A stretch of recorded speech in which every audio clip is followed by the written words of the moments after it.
कि ज़ेपोरिज़िया का जो न्यूक्लियर प्लांट है उसको यहाँ पर नुकसान पहुंचाने की लगातार कोशिश की जा रही है, ताकि उसके जो कूलेंट्स हैं वो अगर ठप हो जाते हैं तो रेडिएशन जो है वो यूरोपीय देशों तक फैल सकता है। तो एक तरीके से न्यूक्लियर ब्लास्ट देखने को मिल सकता है। देखिए आशा जी, क्या है कि न्यूक्लियर की जब बात होती है तो सबसे ज्यादा तनाव जो है यूरोप के देशों को होता है। यूरोपियन कंट्रीज जो है वो बहुत ज्यादा टेंशन में आते हैं न्यूक्लियर वेपन्स को लेकर, न्यूक्लियर तमाम तरह की चीजों को लेकर, क्योंकि यूरोप ने सेकेंड वर्ल्ड वॉर झेला है अपने यहाँ पर, फर्स्ट वर्ल्ड वॉर झेला है अपने यहाँ पर। देखिए अमेरिका की धरती पर ना तो फर्स्ट वर्ल्ड वॉर हुआ ना सेकेंड वर्ल्ड वॉर हुआ, तो अमेरिकन ने तो एक पल हार्बर पर अटैक हुआ सेकेंड वर्ल्ड वॉर में, तो अमेरिका ने जाके पूरा का पूरा क्या कर दिया, डिस्ट्रॉय कर दिया। तो आपको जो पूरा का पूरा देखने को मिलता है वो यूरोप की धरती पर देखने को मिलता है। तो यूरोप इन सब बातों को लेकर बड़ा संजीदा, बहुत सेंसिटिव हो जाता है कि इस प्रकार कुछ हुआ तो हम लोग खामा खामे क्या होंगे, मारे जाएंगे, हमारे साथ में इस तरह की दिक्कतें होंगी।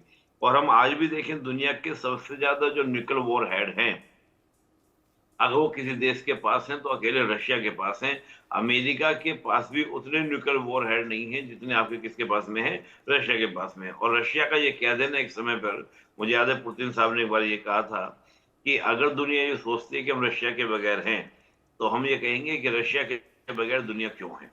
तो जब इस प्रकार की बातें होती हैं और उस पर कहीं भी किसी तरह का न्यूक्लियर को लेकर कोई थ्रेट्स आता है, चाहे वो आपका एटम बम के रूप में हो, न्यूक्लियर आपका विकिरण को लेकर हो, किसी भी तरह की चीज को लेकर हो, तो कहीं ना कहीं यूरोप हो, रशिया हो, तमाम तरह के देश में एक अच्छा खासा क्या होता है, एक पैनिक क्रिएट होता है, एक टेंशन क्रिएट होती है। तो यूरोप हमेशा इन चीजों को लेकर बड़ा सेंसिटिव भी रहता है कि किसी प्रकार से न्यूक्लियर वॉरहेड का आपका एक्सपोजर ना हो, उसका विस्तार ना हो। साथ ही क्या है, किसी प्रकार की कोई न्यूक्लियर आपकी त्रासदी ना हो, कोई इंसिडेंट ना हो जिससे क्या हो कि हम देशों के जो लाइफ स्टाइल है या लाइफ है, जनता है, उस पर क्या हो इम्पैक्ट पहुंचे। और देखिए यूरोप हमेशा इस बात की मानसिकता में रहा भी है। हम देखें पहले से ही यूरोप का मानना रहा है कि पूरी दुनिया को ज्ञान हमने दिया, पूरी दुनिया को नॉलेज दी, तो we are the hub of the knowledge. हम नॉलेज का क्या है, हब है। हमने पूरी दुनिया पे क्या किया, राज किया है। तो ऐसे देशों के संदर्भ में हम देखें तो न्यूक्लियर जैसी बात आती है उसको लेकर बड़ा सेंसिटिव और बड़ा तनाव देखने को मिलता है। तो लिहाजा मुझे लगता है कि यूरोप के अंदर काफी अच्छा खासा इस बात को लेकर रहता भी है। जी बिल्कुल, वाकई यूरोप में भी तबाही मच सकती है अगर ऐसा कुछ देखने को मिलता है। जे सोनी जी, क्या लगता है आपको, क्या वाकई फुकुशिमा जैसी या फिर चेर्नोबिल जैसी तबाही की एक साजिश रची जा रही है? अच्छा जी, ये परमाणु का जो युद्ध है ये कोई भी देश नहीं करेगा। हमने देखा 3.5 साल हो गए रूस यूक्रेन युद्ध को। हालांकि रूस ने धमकियां कई बार दी है, लेकिन उसने एक छोटा सा टैक्टिकल न्यूक्लियर वेपन भी इस्तेमाल नहीं किया है, क्योंकि परमाणु युद्ध आज के समय में इस्तेमाल करना, जो देश उसे दाग रहा है उसके लिए ही दिक्कत हो सकती है, क्योंकि कुछ नहीं पता कि जब परमाणु हथियार डाला जाए, दागा जाए, उस वक्त हवा का रुख क्या हो और वो ये ना हो कि रेडिएशन वापस अपने देश में आ जाए। तो आज के जमाने में परमाणु हथियार इस्तेमाल करना बिल्कुल असंभव है। 1945 में अमेरिका ने इस्तेमाल किया जापान में, क्योंकि जापान अमेरिका से मीलों दूर था, कोसों दूर था, और जापान एक द्वीप था। तो उसका जो ये रेडिएशन इफेक्ट जो था वो वहीं रहा, वो किसी दूसरे देश में नहीं गया। तो आज के जमाने में ये परमाणु हथियार का जो ये डर होता है, ये जो बार बार थ्रेट होती हैं, ये कोई भी देश उसे इस्तेमाल नहीं कर सकता। हमने देखा कितने दशकों तक भारत में ये माना जाता था कि पाकिस्तान के पास जब से परमाणु हथियार आए वो हम पे परमाणु हथियार दाग देगा।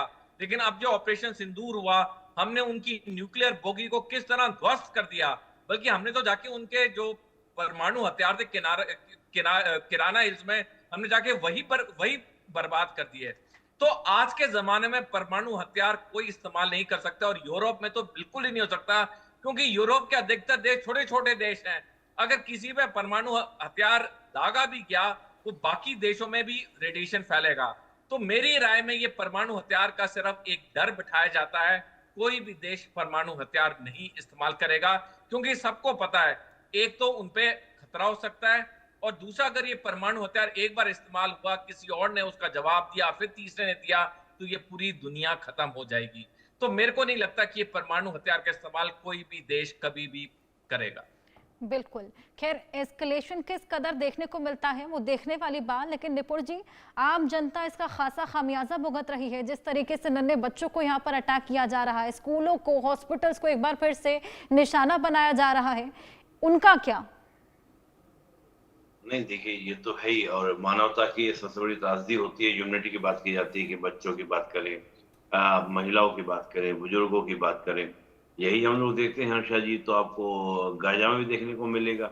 और होता क्या है कि रियलिटी में जो वाकई में जिनको खामियाजा भुगतना चाहिए, वो तो इन सब चीजों से बहुत दूर रह जाते हैं। बिल्कुल बिल्कुल। हमेशा होता ये है कि जो त्रासदी है या जितने भी आपके इंसिडेंट इस प्रकार के होते हैं, उसका सबसे ज्यादा खामियाजा बच्चों को, महिलाओं को। हम तो पहले पढ़ा भी करते थे, एक बात कही भी जाती है कि पहले भी आप देखिए, प्राचीन समय में देखिए, सैनिक लड़ने जाते थे, सैनिक मर जाया करते थे, लेकिन फैमिली को सब कुछ झेलना पड़ता था। यही बात आज भी आपको देखने को मिलेगी, और यही पर एक प्रश्न उठता है कि वो यूएन कहाँ पर चला जाता है ऐसे में, जो ह्यूमन राइट्स की बात करता है, तो वो चार्टर कहाँ चला जाता है, तो 10 बिल्कुल दिसंबर बिल्कुल 1948 सही को पॉइंट बना आपने था। यहाँ पर रेज किया। वाकई इसका खामियाजा आम जनता को बेहद ज्यादा भुगतना पड़ता है। कितना एस्केलेशन फर्दर इसका होगा, फ्यूचर में क्या कुछ होगा, ये वाकई देखने वाली बात।